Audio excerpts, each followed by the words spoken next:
안녕하세요. 오늘은 요즘에 문제가 되고 있는 대중무역의 적자 심화된 것에 관련해서 앞으로의 전망과 함의에 대해서 간단히 살펴보겠습니다. 한중무역은 그 1992년 한중 수교 이후로다가 30년 가까이 대중무역에 있어서 흑자를 기록했었는데요. 올해는 적자로 들어설 것이 확실합니다. 이제 그 배경에는 여러 가지가 있겠지만 가장 큰 것은 그 중국 제조 2025에 대한 주요 국가의 반발이 있었고요. 향후에 좀 설명드리겠습니다. 두 번째는 그거에 연속해서 나타난 것이긴 하지만 미국이 중국을 글로벌 공급망에서 배제하면서 중국의 첨단 기술 발전에 이제 큰 타격이 있었죠. 그것이 두 번째 큰 이유고, 그것으로 인해서 이제 단기적으로 그러니까 중국에 반도체를 공급해온 한국의 대중국 수출에도 큰 타격을 입게 된 것이고요.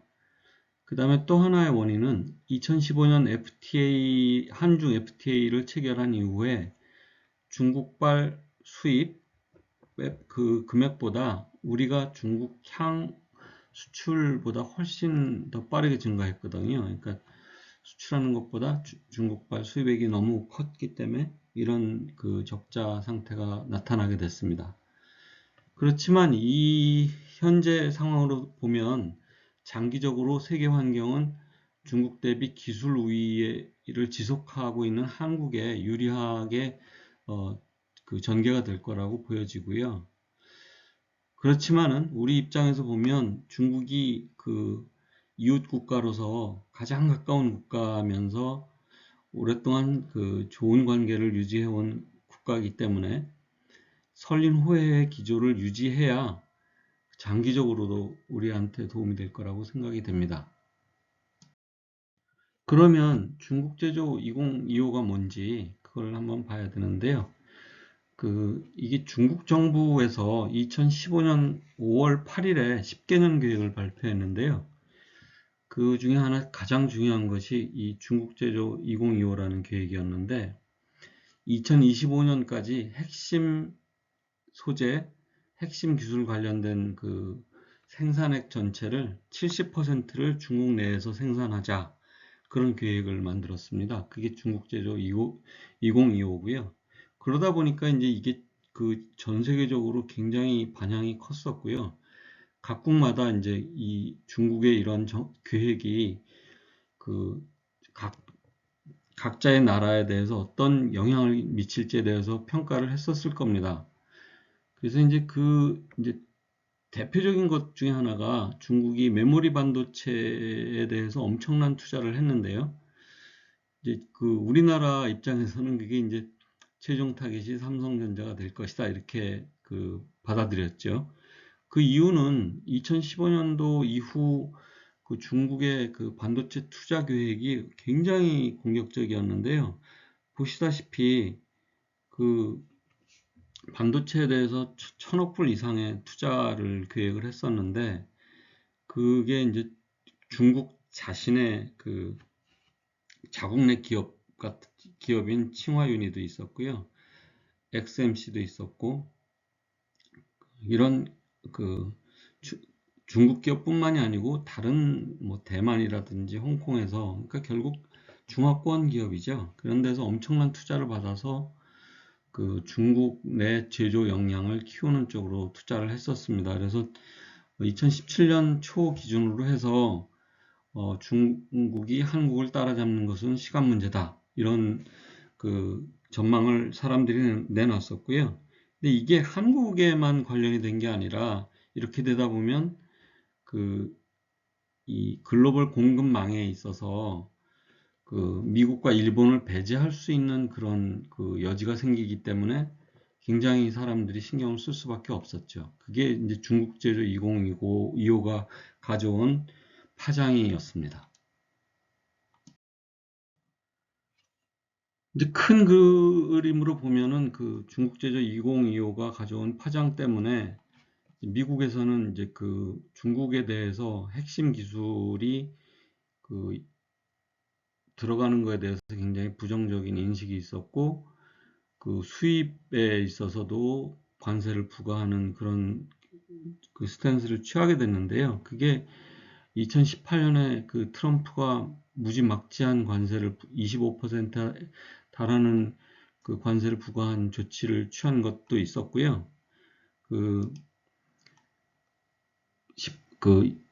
또 바로 뒤에 엄청난 규모로 또 10% 관세 부과를 했는데 이게 잠정적인 거고 실제로는 최종적으로 25% 관세 부과까지 도달하게 되거든요.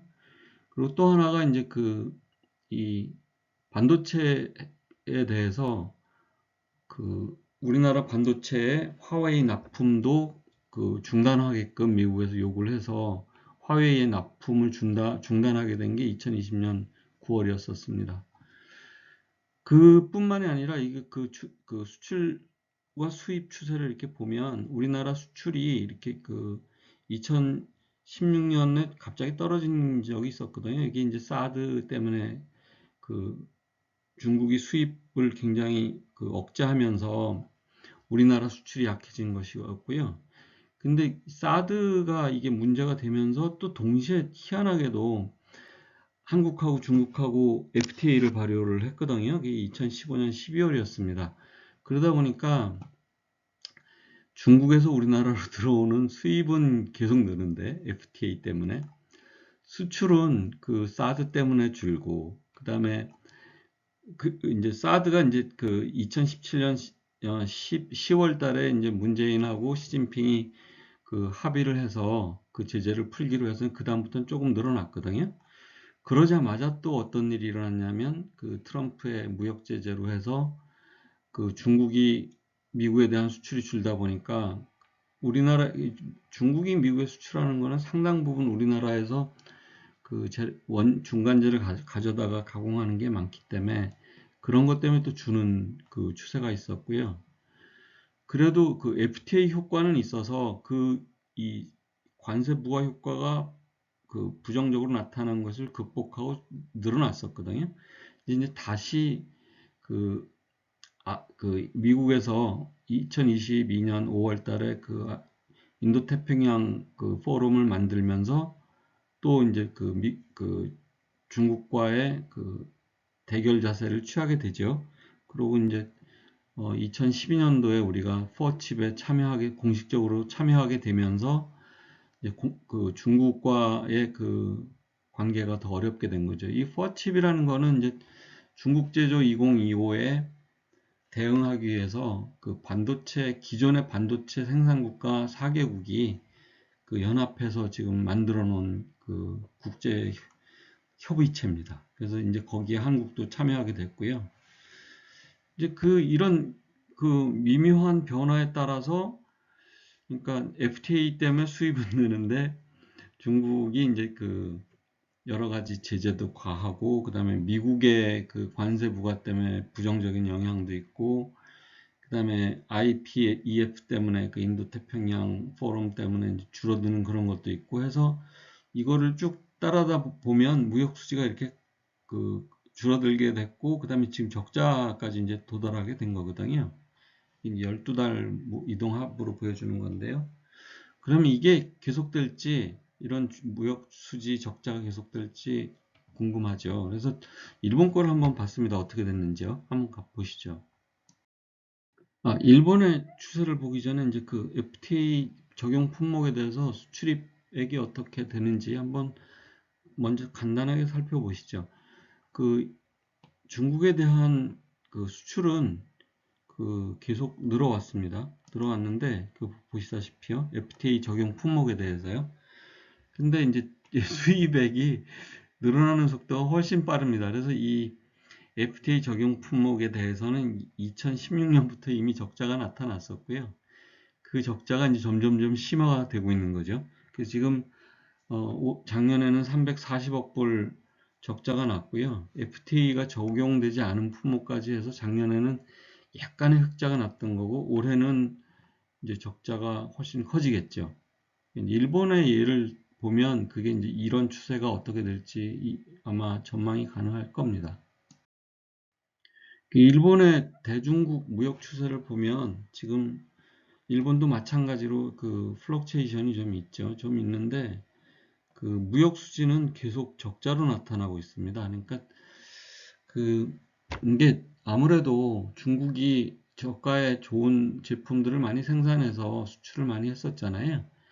그렇다 보니까 이제 우리나라도 그 이 FTA를 적용하게 되면 중국의 저가의 상품들이 많이 들어올 수밖에 없으니까 아마 일본처럼 이렇게 무역 수지 적자가 장기적으로 계속되는 형태를 띠게 되지 않을까 그렇게 저는 전망하고 있습니다. 그러니까 그 적자가 쉽게 해소될 리가 없겠죠.